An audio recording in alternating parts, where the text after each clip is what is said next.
अध्याय 10। श्री भगवान बोले, हे महाबाहो, फिर भी मेरे परम रहस्य और प्रभाव युक्त वचन को सुन, जिसे मैं तुझ अतिशय प्रेम रखने वाले के लिए हित की इच्छा से कहूँगा। मेरी उत्पत्ति को अर्थात लीला से प्रकट होने को न देवता लोग जानते हैं और न महर्षि जन ही जानते हैं, क्योंकि मैं सब प्रकार से देवताओं का और महर्षियों का भी आदि कारण हूँ। जो मुझको अजन्मा अर्थात वास्तव में जन्म रहित अनादि और लोकों का महान ईश्वर तत्व से जानता है, वह मनुष्यों में ज्ञानवान पुरुष संपूर्ण पापों से मुक्त हो जाता है।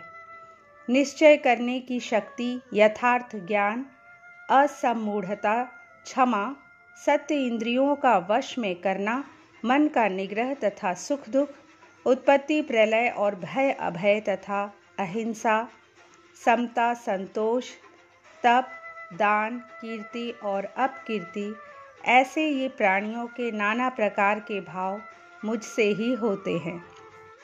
7 महर्षि जन, 4 उनसे भी पूर्व में होने वाले सनकादि तथा स्वयंभू आदि 14 मनु, ये मुझ में भाव वाले सब के सब मेरे संकल्प से उत्पन्न हुए हैं, जिनकी संसार में यह संपूर्ण प्रजा है। जो पुरुष मेरी इस परम ऐश्वर्य रूप विभूति को और योग शक्ति को तत्व से जानता है, वह निश्चल भक्ति योग से युक्त हो जाता है। इसमें कुछ भी संशय नहीं है। मैं वासुदेव ही संपूर्ण जगत की उत्पत्ति का कारण हूँ और मुझसे ही सब जगत चेष्टा करता है। इस प्रकार समझकर श्रद्धा और भक्ति से युक्त बुद्धिमान भक्तजन मुझ परमेश्वर को ही निरंतर भजते हैं। निरंतर मुझ में मन लगाने वाले और मुझ में ही प्राणों को अर्पण करने वाले भक्तजन मेरी भक्ति की चर्चा के द्वारा आपस में मेरे प्रभाव को जनाते हुए तथा गुण और प्रभाव सहित मेरा कथन करते हुए ही निरंतर संतुष्ट होते हैं और मुझ वासुदेव में ही निरंतर रमण करते हैं। उन निरंतर मेरे ध्यान आदि में लगे हुए और प्रेम पूर्वक भजने वाले भक्तों को मैं वह तत्व ज्ञान रूप योग देता हूँ, जिससे वे मुझको ही प्राप्त होते हैं। हे अर्जुन, उनके ऊपर अनुग्रह करने के लिए उनके अंतःकरण में स्थित हुआ मैं स्वयं ही उनके अज्ञान जनित अंधकार को प्रकाशमय तत्व ज्ञान रूप दीपक के द्वारा नष्ट कर देता हूँ। अर्जुन बोले, आप परम ब्रह्म, परम धाम और परम पवित्र हैं, क्योंकि आपको सब ऋषिगण, सनातन, दिव्य पुरुष एवं देवों का भी आदि देव, अजन्मा और सर्वव्यापी कहते हैं। वैसे ही देवर्षि नारद तथा असित और देवल ऋषि तथा महर्षि व्यास भी कहते हैं और आप भी मेरे प्रति कहते हैं। हे केशव, जो कुछ भी मेरे प्रति आप कहते हैं, इस सब को मैं सत्य मानता हूँ। हे भगवान, आपके लीला में स्वरूप को न तो दानव जानते हैं और न देवता ही। हे भूतों को उत्पन्न करने वाले, हे भूतों के ईश्वर, हे देवों के देव, हे जगत के स्वामी, हे पुरुषोत्तम, आप स्वयं ही अपने से अपने को जानते हैं। इसलिए आप ही उन अपनी दिव्य विभूतियों को संपूर्णता से कहने में समर्थ हैं, जिन विभूतियों के द्वारा आप इन सब लोकों को व्याप्त करके स्थित हैं। हे योगेश्वर, मैं किस प्रकार निरंतर चिंतन करता हुआ आपको जानूं, और हे भगवान, आप किन किन भावों में मेरे द्वारा चिंतन करने योग्य हैं।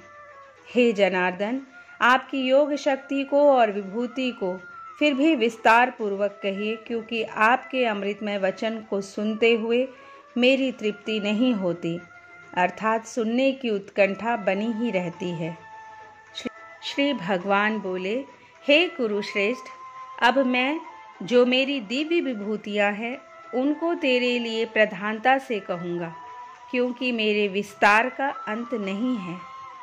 हे अर्जुन, मैं सब भूतों के हृदय में स्थित सबका आत्मा हूँ तथा संपूर्ण भूतों का आदि मध्य और अंत भी मैं ही हूँ। मैं अदिति के 12 पुत्रों में विष्णु और ज्योतियों में किरणों वाला सूर्य हूँ तथा मैं 49 वायु देवताओं का तेज और नक्षत्रों का अधिपति चंद्रमा हूँ। मैं वेदों में साम वेद हूँ, देवों में इंद्र हूँ, इंद्रियों में मन हूँ और भूत प्राणियों की चेतना अर्थात जीवन शक्ति हूँ। मैं 11 रुद्रों में शंकर हूँ और यक्ष तथा राक्षसों में धन का स्वामी कुबेर हूँ। मैं 8 वसुओं में अग्नि हूँ और शिखर वाले पर्वतों में सुमेरु पर्वत हूँ। पुरोहितों में मुखिया बृहस्पति मुझको जान। हे पार्थ, मैं सेनापतियों में स्कंद और जलाशयों में समुद्र हूँ।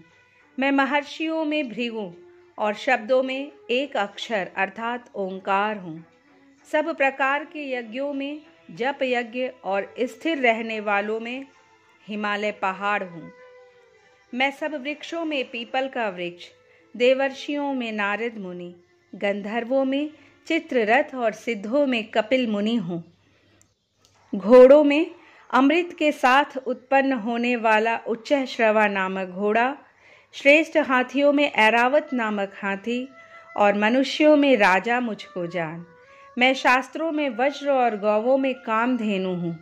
शास्त्रोक्त रीति से सनातन की उत्पत्ति का हेतु कामदेव हूँ और सर्पों में सर्पराज वासुकी हूँ। मैं नागों में शेष नाग और जलचरों का अधिपति वरुण देवता हूँ और पितरों में अर्यमा नामक पितर तथा शासन करने वालों में यमराज मैं हूँ। मैं दैत्यों में प्रहलाद और गणना करने वालों का समय हूँ तथा पशुओं में मृगराज सिंह और पक्षियों में मैं गरुड़ हूँ। मैं पवित्र करने वालों में वायु और शस्त्रधारियों में श्री राम हूँ तथा मछलियों में मैं मगर हूँ और नदियों में श्री भागीरथी गंगा जी हूँ।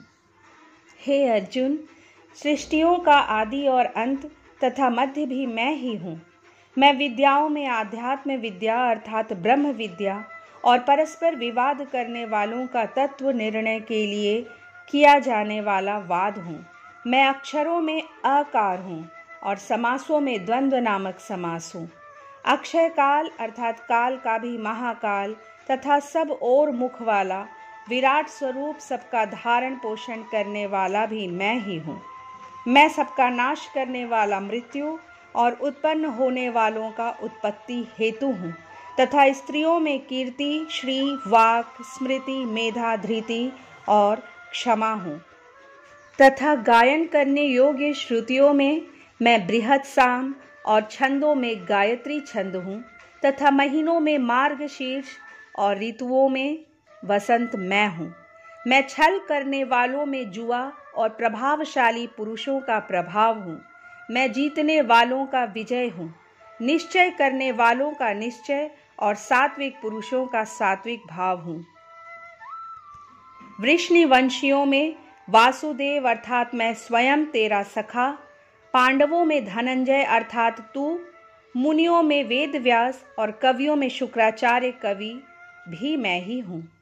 मैं दमन करने वालों का दंड अर्थात दमन करने की शक्ति हूँ, जीतने की इच्छा वालों की नीति हूँ, गुप्त रखने योग्य भावों का रक्षक मौन हूँ और ज्ञानवानों का तत्व ज्ञान मैं ही हूँ। और हे अर्जुन, जो सब भूतों की उत्पत्ति का कारण है वह भी मैं ही हूँ, क्योंकि ऐसा चर और अचर कोई भी भूत नहीं है जो मुझसे रहित हो। हे परंतप, मेरी दिव्य विभूतियों का अंत नहीं है। मैंने अपनी विभूतियों का यह विस्तार तो तेरे लिए एक देश से अर्थात संक्षेप से कहा है। जो भी विभूति युक्त अर्थात ऐश्वर्य युक्त, कांति युक्त और शक्ति युक्त वस्तु है, उसको तू मेरे तेज के अंश की अभिव्यक्ति ही जान। अथवा हे अर्जुन, इस बहुत जानने से तेरा क्या प्रयोजन है? मैं इस संपूर्ण जगत को अपनी योग शक्ति के एक अंश मात्र से धारण करके स्थित हूँ। इस प्रकार श्री कृष्ण अर्जुन संवाद में विभूति योग नामक 10वां अध्याय संपूर्ण हुआ। दोस्तों, यदि ये वीडियो आपको अच्छी लगी हो तो प्लीज़ इसे लाइक कीजिए, शेयर कीजिए और अगर अब तक आपने इस चैनल को सब्सक्राइब नहीं किया है तो प्लीज़ सब्सक्राइब कर लीजिए। कल श्रीमद् भगवद गीता के 11वें अध्याय के साथ आपसे फिर मिलूंगी। जय श्री कृष्ण।